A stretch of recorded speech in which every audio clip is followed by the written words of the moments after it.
Hello everyone, welcome to channel learn with ease. आज हम शुरू करेंगे नया chapter accounting of goods and services tax GST. सबसे पहले इसमें हम समझेंगे कि जीएसटी है क्या, कब और कहाँ कैसे एप्लीकेबल होगा, कैलकुलेट कैसे करोगे, परचेज सेल क्या होगी। सब कुछ समझने के लिए एंड तक बने रहना, क्योंकि हम सॉल्व करेंगे क्वेश्चन नंबर 1 भी। चैप्टर 12 टीएस ग्रेवाल की बुक से, class 11 accounts. Online classes, online tuitions के लिए आप मुझे स्क्रीन पर दिए गए नंबर पर व्हाट्सएप कर सकते हो अपना नाम और क्लास। और आप अगर सॉल्यूशन ढूंढ रहे हो टीएस ग्रेवाल और डी के गोयल न्यू एडिशन बुक के, तो चैनल के होम टैब पर क्लिक करो, आपको सॉल्यूशंस अपलोडेड मिलेंगे। पोस्ट सेक्शन में एमसीक्यूज मिलेंगे क्विज की फॉर्मेट में, और एमसीक्यूज के सॉल्यूशन से शॉर्ट सेक्शन। तो बहुत कुछ है चैनल पर, विजिट द चैनल। अच्छा लगे तो शेयर और सब्सक्राइब जरूर करना।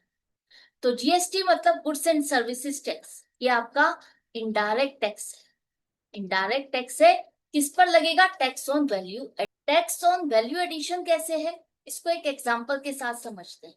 मान लेते हैं एक मैन्युफैक्चरिंग कंपनी है जो शर्ट्स बना, तो शर्ट्स बनाने के लिए रॉ मटेरियल क्या है?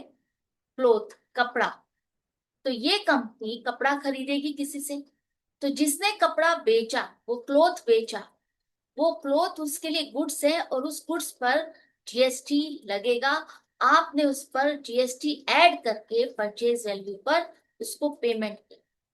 अब जो कपड़ा आपने खरीदा उस पर जीएसटी लग चुका है, कपड़े की वैल्यू तक का जीएसटी आपने पे किया। अब उस कपड़े को आपने शर्ट में कन्वर्ट किया, तो जहां वो कपड़ा 100 रुपीज पर मीटर था, अब वो शर्ट बन करके उसकी वैल्यू इंक्रीज हो गई। तो जितना उसकी वैल्यू में इंक्रीज हुआ, उस पर अब आप जीएसटी कैलकुलेट करोगे, और वो जीएसटी आप अपने परचेजर से कलेक्ट करोगे। तो इस तरह से जैसे जैसे प्रोडक्ट में वैल्यू ऐड होती जाएगी, उस एडिशन पर जीएसटी कैलकुलेट किया जाता है। तो ये जो जीएसटी है, ये आपका परचेज और एक्सपेंस पे भी लगेगा, और जब आप सेल कर रहे हो या कोई इनकम है तो उस पर भी लगेगा। जीएसटी जब आप परचेज और एक्सपेंस करते हो तो उस पर जीएसटी आप पे करते हो। अगर आपने कोई सामान खरीदा है, तो उस पर जो भी वैल्यू उसकी ऐड हो चुकी है उससे रिलेटेड आप जीएसटी उसको पे करोगे। जैसे कि अभी हमने एग्जांपल में समझा कि आपने क्लोथ खरीदा, तो क्लोथ जो बेच रहा है वो उस पर जीएसटी आपसे कलेक्ट करेगा। उस पर क्लोथ अगर 100 रुपीज मीटर है पर मीटर, तो उस पर जीएसटी ऐड करके वो आपसे चार्ज करेगा। मान लेते हैं जीएसटी 20 रुपीज बना, तो वो 120 रुपीज के हिसाब से आपसे पैसा कलेक्ट कर। जब आपने सामान बेचा, तो उस पर आप जीएसटी कलेक्ट करते हो, जैसे कि मैंने अभी कहा। तो जो परचेजर है उसने जीएसटी पे किया, और जो सेलर है उसने जीएसटी कलेक्ट किया। यहाँ पर जो जीएसटी पे कर रहा है उसके लिए वो इनपुट जीएसटी, मतलब उसने जो जीएसटी पे किया वो उसके लिए एसेट है, जिसे वो आगे अपनी जीएसटी की लाइबिलिटी, जो सेल कर रहे हो आप, उस पर जो जीएसटी आप अपने परचेजर से कलेक्ट कर रहे हो, वो गवर्नमेंट के बिहाफ पर वो टैक्स कलेक्ट कर रहे हो। वो अब आपकी लाइबिलिटी है कि गवर्नमेंट को इतना टैक्स आपको जमा करना है। लेकिन आप कहोगे कि मैंने जो सामान खरीदा था इस प्रोडक्ट को बनाने के लिए, वो रॉ मटेरियल पर जो मैंने जीएसटी पे किया, वो आपकी एसेट है जो आप इस लाइबिलिटी के साथ एडजस्ट कर सकते हो। आई होप आप समझ पा रहे हो। यहाँ पर हमने कपड़ा खरीदा जिस पर हमने जीएसटी पे किया, जीएसटी जो पे किया वो मेरा इनपुट जीएसटी हो गया। अब मैंने उस कपड़े को यूज करके शर्ट बनाई, और शर्ट को बेचते हुए मैंने अपने परचेजर से क्या किया? आउटपुट जीएसटी कलेक्ट किया। तो ये आउटपुट जीएसटी लाइबिलिटी है। इस लाइबिलिटी जो मेरे को पैसा गवर्नमेंट में जमा करना है, उसमें में से हम कहेंगे कि हम इतना ऑलरेडी पे कर चुके हैं, बाकी का रिमेनिंग हम आपको सेट ऑफ करके पे करेंगे। तो अगर आपकी लाइबिलिटी ज्यादा है, तो डेफिनेटली आपको गवर्नमेंट को पे करना होगा। और अगर आपकी एसेट ज्यादा है, आपने इनपुट जीएसटी ज्यादा दिया हुआ है, आपकी अभी सेल नहीं हुई है, और परचेज पर जीएसटी आपने ज्यादा दिया हुआ है, तो वो जीएसटी आपका आगे इनपुट टैक्स क्रेडिट के नाम से कैरिड फॉरवर्ड रहेगा। नेक्स्ट मंथ में आप उसे अपनी लाइबिलिटी के साथ एडजस्ट कर सकते हैं। क्लियर है? यहाँ तक एक बेसिक समझ में आ गया। अब ये कितनी तरह का है? ये 3 तरह का है। सेंट्रल जीएसटी, जिसे हम सीजीएसटी कहेंगे।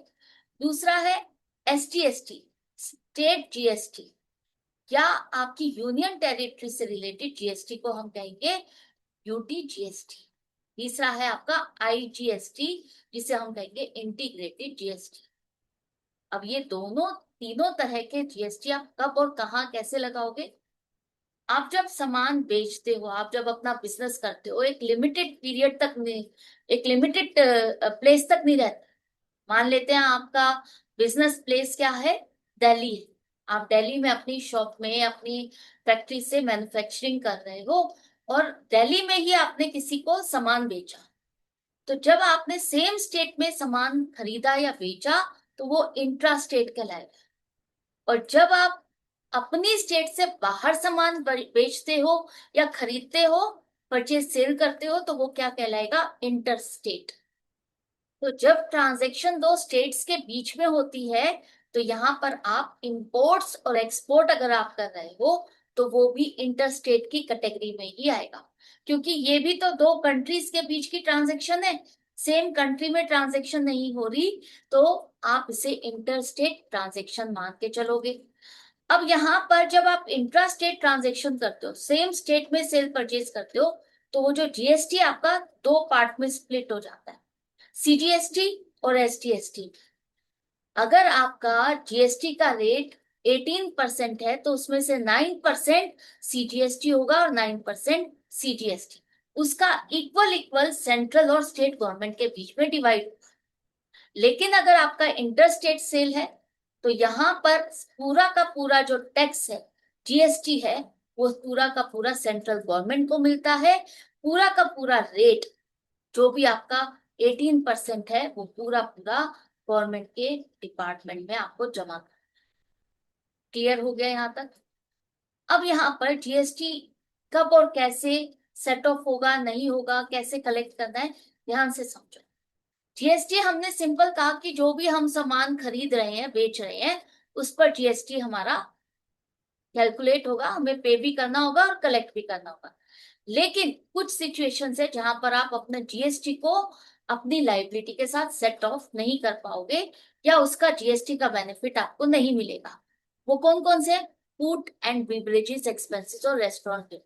आप गए रेस्टोरेंट में, खाना खाया, और वहां पर जो आपको बिल मिला उसमें जीएसटी लगा हुआ है।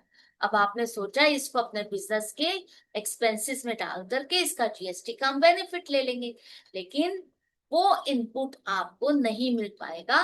वो आप अपनी लाइबिलिटी के साथ एडजस्ट नहीं कर सकते। हेल्थ इंश्योरेंस अगर है, उसकी पेमेंट करते हुए आपने जो जीएसटी पे किया, वो आपकी लाइबिलिटी के साथ एडजस्ट नहीं होगा। Membership fee of a club, health, fitness centre, इन सब का जीएसटी का भी आईटीसी आप नहीं ले सकते, इनपुट क्रेडिट नहीं मिलेगा। Repair and maintenance of building, इसका भी इनपुट क्रेडिट नहीं मिलेगा। अगर कोई ओनर व्हीकल खरीदता है, कार है, बस है, या कोई भी चीज खरीदता है, तो उसका भी आईटीसी जो आपने इनपुट पे किया, उसका बेनिफिट नहीं होगा। स्टाफ को अगर आपने गिफ्ट दिए हैं, फ्री में दिए हैं, तो उस पर जो आपने जीएसटी पे करके खरीदे हैं, तो वो आप उसका बेनिफिट नहीं ले सकते।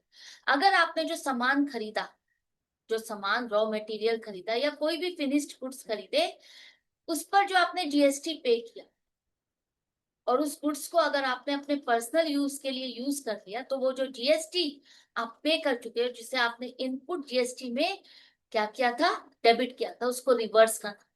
मतलब जो सामान हम खरीद करके बेच रहे हैं, सिर्फ उसका ही आपको इनपुट क्रेडिट मिलेगा। बाकी ये सब जो वो कैटेगरीज हैं जिस पर आपको बेनिफिट नहीं मिलेगा। इसके अलावा गवर्नमेंट ने कुछ सर्विसेज गुड्स को एग्जेम्प्ट भी किया है, कि जिस पर हम जीएसटी कलेक्ट नहीं करेंगे, जिस जीएसटी आपको अप्लाई नहीं करना। वो क्या है? अगर एम्प्लॉयज को वेजेस या सैलरीज की पेमेंट हो रही है, तो उस पर आपको जीएसटी कैलकुलेट नहीं करना। इसके अलावा अगर गवर्नमेंट के साथ आपकी कोई डील हो रही है, एम्बेसीज के साथ डील हो रही है, तो उसमें भी आपकी सप्लाईज पर या परचेजेस पर जीएसटी नहीं लगेगा। इलेक्ट्रिसिटी और वाटर बिल पर जीएसटी नहीं लगता।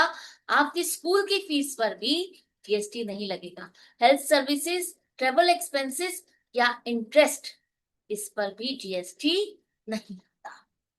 अब देखो इस क्वेश्चन के साथ कि हम जीएसटी को कैसे कैलकुलेट करेंगे, कैसे जर्नल एंट्री बनाएंगे। तो सबसे पहले देखो किसकी बुक्स में हमें एंट्री करनी है, गुरमान जो दिल्ली के। और ये 4 ट्रांजेक्शन है जिसमें आपको बताया कि इन्होंने सामान कहाँ कहाँ से परचेज किया या सेल की, आगे गुड्स को हमने कहाँ कहाँ यूज किया, तो उसके हिसाब से आपको एंट्री बनानी है। तो पहली एंट्री है, पहली ट्रांजेक्शन है कि हमने कृष्णा जो दिल्ली के हैं उनको सामान बेचा 20,000। तो जब आपने सेम स्टेट में सामान बेचा तो वो क्या हो गया, इंट्रा स्टेट सेल्स हो गया। गुरमान भी दिल्ली का, कृष्णा भी दिल्ली के, तो इंट्रा स्टेट सेल है। 20,000 रुपीज की आपकी सेल है जिस पर आपने ट्रेड डिस्काउंट दिया 10%, मतलब ये तो लिस्ट प्राइस है, इसमें से ट्रेड डिस्काउंट को माइनस करेंगे 18,000। अब ये वो सेल है आपकी जो आप अपनी बुक्स में रिकॉर्ड करो। अब इसके बाद क्वेश्चन में दिया है कि उसने अमाउंट आपको पे कर दी है, क्रेडिट सेल नहीं है, कैश सेल। तो कैश सेल के केस में आपने उसको 5% डिस्काउंट दिया है। तो यहां पर 18,000 का 5% कैश डिस्काउंट माइनस करने के बाद जो अमाउंट बनेगी 17,100, इस पर अब आप जीएसटी कलेक्ट करोगे। ये वो अमाउंट है, नेट अमाउंट, जिस पर हमें जीएसटी कैलकुलेट करना है। इंट्रास्टेट है तो आपको सीजीएसटी 9%, इसका 17,100 का 1,539 ऐड करना है। इसी तरह से एसजीएसटी भी सेम अमाउंट होगा। ये हमेशा याद रखना, सीजीएसटी और एसजीएसटी सेम अमाउंट रहेगा, अलग अलग नहीं होगा। तो टोटल जो अमाउंट है 20,178 हमने किससे कलेक्ट की, कृष्णा से। तो हमारे पास पैसा आया, तो कैश अकाउंट डेबिट कितना, 20,178। आपने डिस्काउंट दिया, डिस्काउंट अलाउड, कैश डिस्काउंट आपने जो दिया वो आपको बुक्स में रिकॉर्ड करना है, डेबिट करोगे 900। इसके बाद आपकी सेल, सेल तो वही 18,000 से ही रिकॉर्ड होगी, क्योंकि हमारी इनकम 18,000 है। जो हम जीएसटी कलेक्ट कर रहे हैं वो हमारी इनकम नहीं है, हमारी लाइबिलिटी है जो हम गवर्नमेंट को पे करेंगे। तो to output CGST account 1,539, to output SGST account 1,539। Clear हो गई एक एंट्री। इस तरह से आपको वर्किंग नोट जरूर से बनाना है। इसके बाद सेकेंड ट्रांजेक्शन में हमने सामान बेचा, सप्लाइड गुड्स का मतलब भी सेल ही है। हमने सामान बेचा मोहन जो कोलकाता के हैं। अब आप दिल्ली से हो और मोहन कोलकाता, तो ये हो गई आपकी इंटर स्टेट, दो स्टेट के बीच में ट्रांजेक्शन, इंटर स्टेट सेल है। कितने की है, 6,000 की कॉस्ट है। आप बिजनेस कर रहे हो भाई, प्रॉफिट ऐड करके बेचोगे, तो यहाँ ये कॉस्ट है, इसमें हमने प्रॉफिट अपना ऐड किया 10%, 600। तो 6,600 सेल नहीं है आपकी, लिस्ट प्राइस है। इसके बाद आप ट्रेड डिस्काउंट 5% दे रहे हो, तो वो माइनस करेंगे 6,600 का 5%, 330 माइनस करने के बाद जो अमाउंट आ रही है 6,270, ये आपकी सेल। इस सेल पर हमें जीएसटी लगाना है, कौन सा, इंटरस्टेट है तो आईजीएसटी लगेगा, आईजीएसटी 18%, 1,129 ऐड करने के बाद 7,399। ये अमाउंट आपको मिली नहीं है, अमाउंट पेमेंट की कोई बात नहीं हो रही है, इसका मतलब ये क्रेडिट सेल है। क्रेडिट सेल है तो हमें मोहन से ये पैसा लेना है, मोहन डेटर है, उसके अकाउंट को हम डेबिट करेंगे। इसके बाद टू सेल्स 6,270, और जो जीएसटी की अमाउंट है वो आईजीएसटी में आप क्रेडिट करोगे टू आउटपुट आईजीएसटी अकाउंट 1,120। अब नेक्स्ट ट्रांजेक्शन में हमने कोई सेल परचेज नहीं किया, हमारा जो स्टॉक था, जो हमने खरीदा था सेल करने के लिए, उसमें से कुछ पीसीस, कुछ सामान एज अ सैंपल फ्री में एडवर्टाइजमेंट के लिए हमने डिस्ट्रीब्यूट कर दिया। तो जब आप फ्री सैंपल्स डिस्ट्रीब्यूट करते हो तो जर्नल एंट्री क्या बनाते हो, परचेज को रिवर्स करते हो, परचेज को क्रेडिट करते हो। तो उसी तरह से यहाँ पर भी आपको परचेज को क्रेडिट करना है, लेकिन अब आपकी परचेज के साथ जीएसटी भी ऐड है, जीएसटी भी कनेक्टेड है। तो जो जीएसटी से रिलेटेड था वो हमें रिवर्स करना होगा। याद है ना, स्टार्टिंग में कुछ कंडीशंस दी है कि अगर वो स्टॉक आप सेल नहीं कर रहे तो आपको उसका जीएसटी रिवर्स करना है, उसका बेनिफिट आपको नहीं मिलेगा। तो सिंपल सी बात है, जो सामान हम बेचेंगे उसका जीएसटी का इनपुट मिलेगा। जो सामान हम बेशक अपने बिजनेस के एडवर्टाइजमेंट के लिए कर रहे हैं, लेकिन आपने सेल नहीं किया तो उसको आपको रिवर्स करना है। तो जीएसटी कितना बना टोटल? 450। तो टोटल जो हमारी एडवर्टाइजमेंट की कॉस्ट आ गई है वो 2950। मतलब ये जो सामान हमने बांटा है ना, ये इतनी अमाउंट पे करके हमने खरीदा था। इसमें से हमने परचेज अकाउंट में इतने से डेबिट किया था, तो इतना ही रिवर्स करेंगे। और जो इससे रिलेटेड जीएसटी हमने पे किया था और इनपुट सीजीएसटी और एसजीएसटी में डेबिट किया था, ये हमारी एसेट है, हमें आगे लाइबिलिटी के साथ एडजस्ट करना है। लेकिन अब आपने इसको फ्री में बांट दिया तो ये अब आपको बेनिफिट नहीं मिलेगा, तो आपको इसे रिवर्स करना है।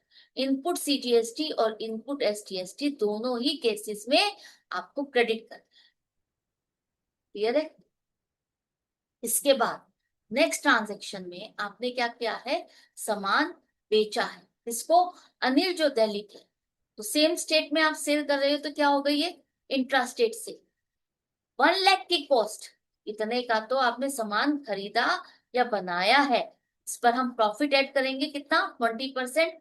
1 लाख का 20%, 20,000, तो 1,20,000 हो गई लिस्ट प्राइस, जिस पर अब आप ट्रेड डिस्काउंट दे रहे हो। तो ट्रेड डिस्काउंट 20%, 1,20,000 का माइनस करोगे तो 24,000 माइनस करने के बाद इसका मतलब आपने 96,000 में इसको बेच दिया। 96,000 पर अब आपको जीएसटी लगाना है। इंट्रा स्टेट है तो मतलब सीजीएसटी और एसजीएसटी दोनों लगेगा। 9% सीजीएसटी 8,640 और एसजीएसटी 9% 8,640। टोटल इतनी अमाउंट हमें अनिल से लेनी है, क्योंकि अनिल ने पेमेंट नहीं की है। तो क्या एंट्री बनेगी, Anil debit 1,13,280 to sales 96,000 to output CGST account 8,640 to output SGST account 8,640। तो सारी ट्रांजेक्शन्स जो हमारी जीएसटी से रिलेटेड थी हमने बना ली है। आई होप आपको अच्छे से समझ में आ गया क्वेश्चन किस तरह से कैलकुलेशन करनी है। तो अभी क्वेश्चन बहुत सारे हैं, प्रैक्टिस करनी बाकी है। तो मिलते हैं नेक्स्ट वीडियो में आगे के क्वेश्चन के साथ। Goodbye and take care.